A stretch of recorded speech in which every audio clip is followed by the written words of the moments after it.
जी। तो संस्कृत प्रारंभिक रचनावाद कौमुदी में हम पीछे संस्कृत से हिंदी का अनुवाद देख रहे हैं। तो 4 हो गया है, 5वां है वसंत ऋतु। तो पढ़िए लता माता जी। वसंत ऋतुः वर्षे षट् ऋतवः भवन्ति। साल में 6 ऋतु होते हैं। प्रथमं वसंत ऋतुः आगच्छति। प्रथमा को वसंत ऋतु आती है। अस्मिन् ऋतौ सर्वे वृक्षाः सर्वाः लता च फलैः पुष्पैः च युक्ता भवन्ति। इस ऋतु में सभी वृक्ष मतलब सभी पेड़ और सभी लताएं भी फूले फलते हैं। युक्ता का मीनिंग क्या? फल और फूल से युक्त होते हैं। अच्छा, इस फल ऋतु और फूल से युक्त होते हैं। सर्वेषु वृक्षेषु नवीनानि पत्राणि भवन्ति। सभी वृक्ष में नूतन पत्र होते हैं। आम्रेषु मंजरीयः आगच्छन्ति। आम के पेड़ में या आम में फूल, मंजरी को क्या फूल, जो उसका फूल को क्या वो जो बोलते हैं? आते हैं मंजरी ही इस पर कुछ बोलते हैं। आम की पेड़ में मंजरी आते हैं। मंजरी ही बोलते हैं, उससे मंजरी आने लग जाती है ना वो जब। तो आम के पेड़ में मंजरी आते हैं। आम्रस्य वृक्षेषु कोकिलः मधुरेण स्वरेण कुंजन्ति। आम्र के वृक्ष में कोकिला मधुर स्वर में गूंजते हैं। सरोवरेषु कमलानि विकसन्ति। सरोवर में कमल के फूल खिलते हैं। विकसित होते हैं, बढ़ते हैं। जी जी। तेषु भ्रमरा सानंद विचरन्ति। उसमें भ्रमर आनंद में विचरण करते हैं। भ्रमरा कमलानां रसं पीत्वा मधुरं गुंजन्ति इतस्ततः भ्रमन्ति च। भ्रमरें कमल के रस पी के मधुर गुंज करके इधर उधर घूमते हैं। जी स्वामी आचार्य जी। मधुर स्वर करते हुए इधर उधर घूमते हैं। और होगा ना चाहे। हाँ जी, और जुड़ जाएगा इसमें। और मधुर गुंजन करते हैं और इधर उधर भ्रमण करते हैं, घूमते हैं, भ्रमण करते हैं। अस्मिन् ऋतौ शीतस्य अन्तः भवति। इस ऋतु में ठंडे से या शीत का अंत होता है। शीतलः मंदः सुगंधी च वायु बहति। ठंडा और धीमी सुगंधी भी और सुगंध वायु भी बहती है।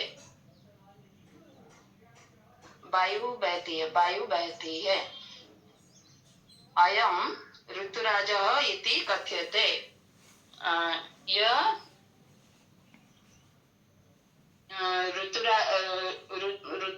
ऋतु का राज या ऋतुराज कहते हैं। अयम अतीव सुखद ऋतु भवति। यह अति सुख ऋतु होती है। तो देखिए, प्रारंभ से वर्ष में 6 ऋतुएं होते हैं। प्रथम वसंत ऋतु आती है। इस ऋतु में सभी वृक्ष और सभी लता फल और फूल से युक्त होते हैं। सभी वृक्षों में नवीन पत्र आते हैं अथवा होते हैं। सभी वृक्षों में नवीन पत्र होते हैं। आम के वृक्षों में मंजरी आते हैं।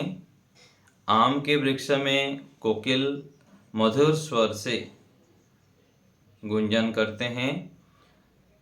तालाब में कमल विकसित होते हैं। उनमें भ्रमर आनंद सहित विचरण करते हैं। भ्रमर कमल के रस पीकर मधुर गुंजन करते हैं और इधर उधर भ्रमण करते हैं।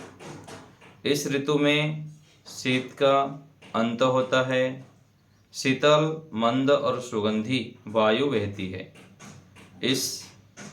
यह ऋतुराज ऐसे कहा जाता है।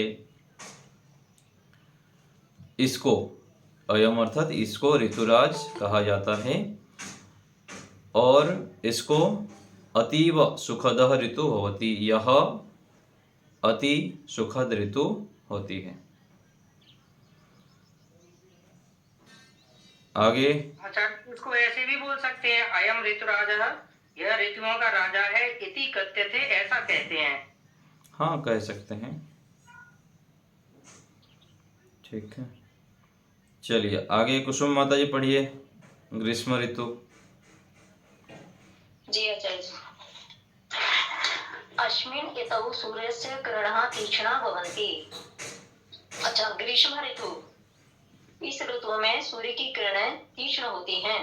सूर्य भूमि अत्यधिकम तापयति। सूर्य भूमि को अत्यधिक तपाता है। उष्ण तीव्र च वायु बहती। उष्ण और तीव्र वायु बहती है। अल्पे अपि परिश्रमे कृते स्वेदः प्रवहति।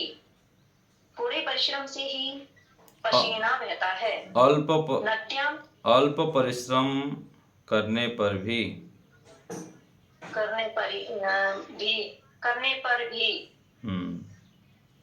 पसीना बहता है। नद्याम स्नानम रुचिकरम भवति। नदी में स्नान करना रुचिकर होता है। मध्याह्ने सूर्यस्य तापः तीव्रः भवति। मध्याह्न में सूर्य का ताप तीव्र होता है। अतः प्रातः काले सायंकाल च सुकरो भवतः। इसलिए प्रातः काल और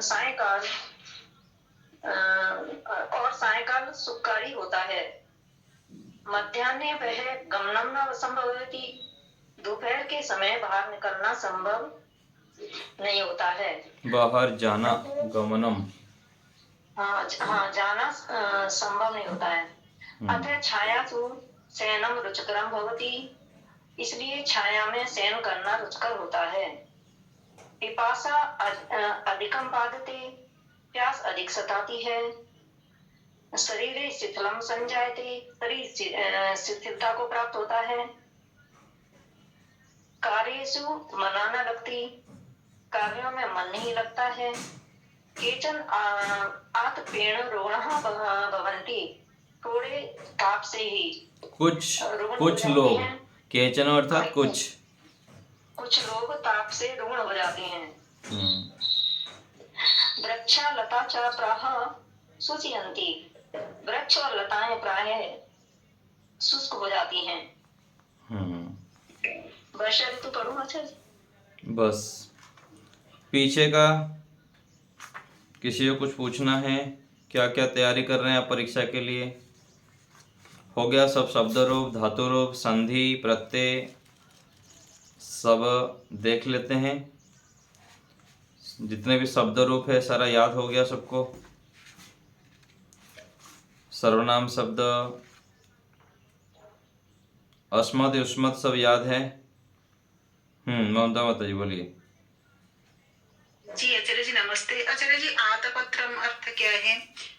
आतपत्रम गृहीत्वा बहिः गच्छन्ति। आतपत्र ये छाता। अच्छा ठीक है। कमलेश माता जी हो गया? परीक्षा की तैयारी चल रही है? आचार्य जी कुछ याद है कुछ नहीं है। जैसे वो संधि के वेद करना आता है, संधि पर संधि के नाम याद नहीं रहते। कोई नहीं, याद धीरे धीरे कर लीजिए। पहले मस्तिष्क में रखिए, फिर उसी हिसाब से नाम भी याद है, गुण संधि बताया ना, गुण संधि, वृद्धि संधि, अयादि संधि, ऐसे करके याद रखना है। यहाँ पे याद ही नहीं रहती, कितना याद कर लें। एक एक करके करिए ना, एक साथ जब देखेंगे ना तो आपको कठिनाई होगी। पहले एक एक को दिमाग में बिठाइए। गुण संधि किसे कहते हैं, उसमें क्या क्या होता है, वृद्धि संधि में क्या होता है। गुण संधि अ ए ओ को गुण कहते हैं, है ना। फिर गुण उसमें क्या होता है, अ आ के बाद जब ई आ जाता है तो उस समय ए हो जाता है और ओ हो जाता है। ऐसे करके मस्तिष्क में बिठाइए। उदाहरण 2-3 रख लीजिए। गुण संधि में रमा जमा ईसह रमेश, एक एक को अच्छे से समझिए। एक हो गया, फिर दूसरा, फिर तीसरा, ऐसे करके आप कर सकते हैं। ठीक है ना, तो आपका अभ्यास हो जाएगा अच्छे से। तो पहले से एक एक संधि को आप लोग देख लेंगे तो अच्छे से हो जाएगा। मनुस्वार पहला है इसमें। फिर इको यणची, यण संधि बोलते हैं इको यणची को। यण संधि मतलब क्या है, इक के स्थान पर यण हो जाता है। इसको देखिए, मस्तिष्क में बिठाइए। ई उ के बाद ई के बाद य हो जाता है, उ के बाद व हो जाता है। ऐसे करके उसका भी उदाहरण सामने रख लीजिए। प्रतिजमा एकह प्रत्येकह। ई के बाद सर कोई ये संधि आप दोबारा से एक एक बार फिर नहीं दोहरा दीजिए, जैसे पक्का हो जाए। दोहरा रहा हो ना अभी। तो ऐसे मनुस्वार तो समझ में आ गया। मनुस्वार है कि आगे जब व्यंजन आता है तो अनुस्वार हो जाएंगे। और इको यणची में ई के बाद य, ई के बाद जब स्वर कोई आएगा तो उसको य हो जाता है। उ के बाद कोई स्वर आएगा तो उसको व हो जाएगा। रे को र हो जाता है, रे को ल हो जाता है। बैठ गया दिमाग में? ऐसे नहीं बैठेगा, एक दिन में एक ही करवा हुआ। एक ही तो करा रहा हूँ इसको। इको यणची ही देखिए अभी। मनुस्वार हो गया। मनुस्वार तो सरल है, ठीक है ना। मनुस्वार क्या होता है, आगे जब व्यंजन आता है तो वहाँ अनुस्वार हो जाता है और स्वर आने पर म में हलंत रहता है। मनुस्वार जो पहला है ना, पृष्ठ संख्या। अब आपने वो ई को यणची बताया ना, वो भी अच्छी तरह से बताया था, तो वो भी हमें अच्छी तरह लगा है। हाँ, तो मनुस्वार तो सरल है, उसको देख लेंगे। दूसरा जो इको यणची है ना, इको यणची है। ई को य होता है, उ को व, री को र और री को ल। ठीक है, सब लोग ध्यान से सुन रहे हैं। पुस्तक देख रहे हैं, 38 नंबर पृष्ठ में है। यहाँ पर कह रहे हैं कि ई को य होता है, उ को व होता है और री को र होता है, री को ल होता है ना। इसमें